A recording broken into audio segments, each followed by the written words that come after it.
مخلوقاتو دی دا مسله راغله تر سورة یونس پورې سورة یونس د قرآن پاک دغه مسله شروع شوه دا اوله حصه چې وه دې ته وایي نفي د شرک فی التصرف په تصرفاتو کې په اختیاراتو کې په کارونو کولو کې د الله پاک سره څوک شریک نشته دا د سورة فاتحې نه دا مسله راغله تر سورة یونس پورې سورة یونس نه د قرآن دغه مسله شروع شوه نفی شفیع قاری فی التصرف په تصرفاتو کې په الله پاک منصوب زورول نشته زموږ مفسرین لیکي نبی علیه السلام چې کله بیان شروع کړ او دا خبره کوله په هر مجلس کې چې لا اله الا الله یا ایها الناس قولوا لا اله الا الله تفلحوا اقرار وکړئ چې اختیارات یو د الله سره د کامیاب شي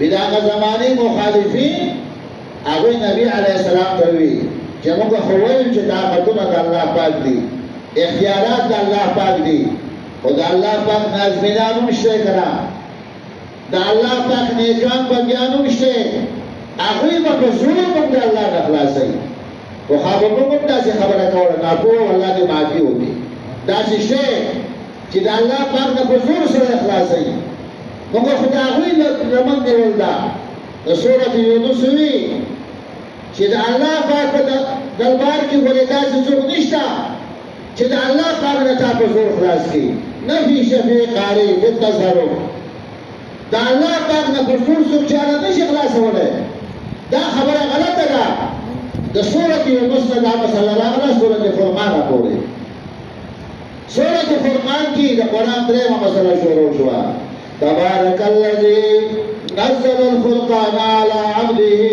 ليكون للعالمين نذيرا برکات چونکه خیر چونکه بارش کی الله دے اے بندہ دو خبریں ذات معلوم شي اختیارات یو د الله دی سورۃ یونس پردا مسئلہ سورۃ یونس دا مسئلہ چې الله دې څوک زورور نشته د اخر غلطه ده سورة فرقان درېیمه مسله شوه سورة فرقان دا مسله بیانوي چې خیر اچونکی په هر شي کې برکت اچونکی په هر شي کې ستا په میخه کې پی زیاتونکی ستا په غله کې برکت اچونکی ستا په آمدنۍ کې فایده اچونکی ګوره یو الله دې د عقیده ساته سورة فرقان دا مسله شروع شوه خیر اچول برکت اچول په شیشې کې دا یو د الله صفت دی که ته دا غواړې چې ستا غله زیاته شي پټي کې الله ته سوال کوئ چې الله زمینداره خو ما وکړه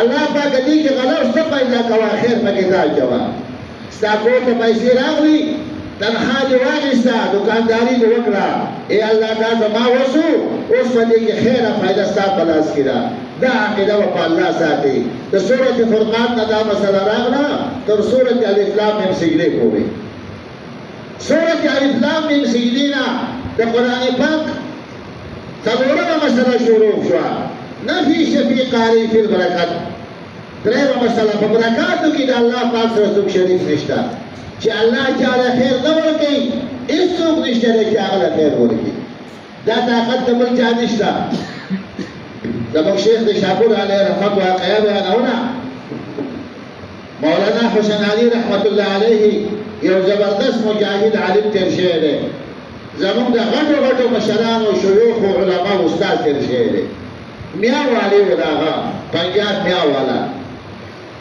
باقی کی آغا درس دا قرآن پاک کب نو باقی کی زمون شیوخ کابرین لیل شیخان چی آغی کی احمد علی لاہوری سیم دا لاہورو باقی کی شیخ غلام اللہ خان رحمہ اللہ دا پیڑیو باقی کی مولانا محمد طاہر رحمہ اللہ دا پنجبیرو دا لیل علماء باقی کی ناسو یہ پنجابی قراتا آغا بون پاک درس کے ناستا د شیخ صاحب دا وی چې تاسو څه ورکوئ ګوره د الله په نوم ورکوئ د الله د نوم نه علاوه د بل چا په نوم باندې منښت او نظر و نیاز مه کوئ دا ګناه دی وی هغه پنجابی دا خبره واورېده هغه واپس لاړ څه ورځې وروسته راغی چې راغی نو ژاړي او چغې باسي وی حضرت حسین علی صاحب ته تپوس وکړ چې صاحب ولې ژاړئ؟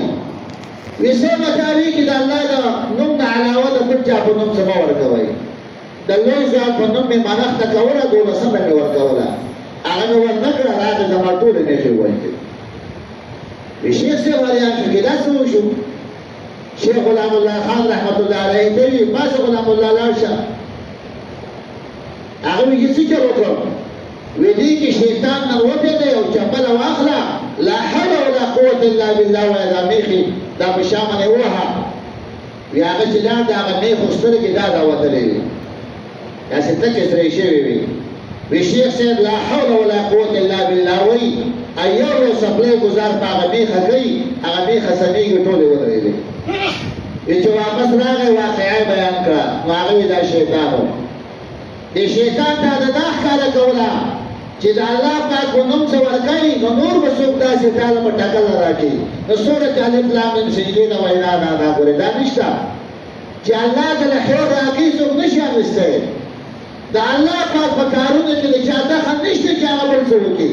سورت الف لام میم سجدې نه دا مسله راغله تر سورت محمده پورې. سورت محمد نه د قرآن څلورم مضمون شروع شو، القتال فی سبیل الله. تاسو مسله بیان کړه، که څوک نه مني نو د هغوی سره به میداني مقابله کوئ.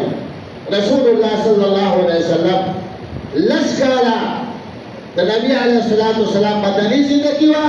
په دې 10 کاله مدني زندګۍ کې ټولې غزاګانې شوي دي. دې ته ویلی کېږي جهاد بالسیف. پیغمبر علیه السلام د کفارو سره جهادي مقابله کړده، میدانی مقابله کرده. دا مسئله د سورت حدید نه شروع شوه.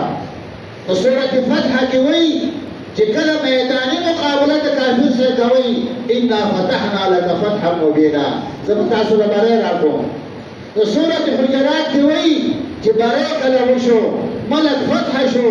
د سورت حجرات قوانین بیانوي چې ستا د ملک قانون بدای قانون به هغه حجرات سورت حجرات وایي چې ما تا ته وښوده. سورت حجرات کی د معاشرې د اصلاح لپاره قوانین ذکر کوي. زموږ شیوخ فرمایي وایي ځان شم د قرآن پاک ناول د ملک د ازادېدولو طریقه ښایي، نو بیا تا ته د ملک د سمیدو طریقه ښایي چې اصلاح به داسې راځي. وایي خو زموږ وزیر دی، وزیر قانون دی، د هغه خو ځانه د قانون نه دی خبر، د هغه به تا ته څه قانون وښایي. قرآن وایي زه تا ته اصلاح ښیم، تا ته قانون وښیم. سورت حجرات کې دا مسله شوه. د سورت حجرات نه وروسته کوم سورتونه چې بیانېږي نو په هغې کې د قیامت مسلې دي، په مختلفو عنواناتو سره د قیامت مسلې ذکر کېږي. بیا په هغې کې سورت واقعه، سورت رحمان، په هغې کې د توحید لپاره دلایل ذکر کېږي. دا راځي هغه سورت حدید پورې. سورت حدید کې 2 مضمونه ذکر کېږي، د جهاد د انفاق مسلې ذکر کېږي. بیا دا راځي تر سورت ملک پورې، تبارک الذی بیده الملک. سورت ملک نه تر سورت اعلی پورې په دې کې د قیامت مسلې ذکر کېږي مختلف طریقو سره. د سورت اعلی نه تر اخره پورې 2 مسلې ذکر کېږي. تزهید من الدنیا، یو د دنیا نه بېرغبتي بیانېږي، او بیم تخویف اخروی د آخرت یری ذکر کېږي. قرآن پاک په هغې باندې ختمېږي. زما عزتمنو مشرانو دا د قرآن پاک هغې غټې خبرې وي. الله جل جلاله دې د قرآن پاک زده کړه د هغې عمل زموږ تاسو ټولو نصیب کړي.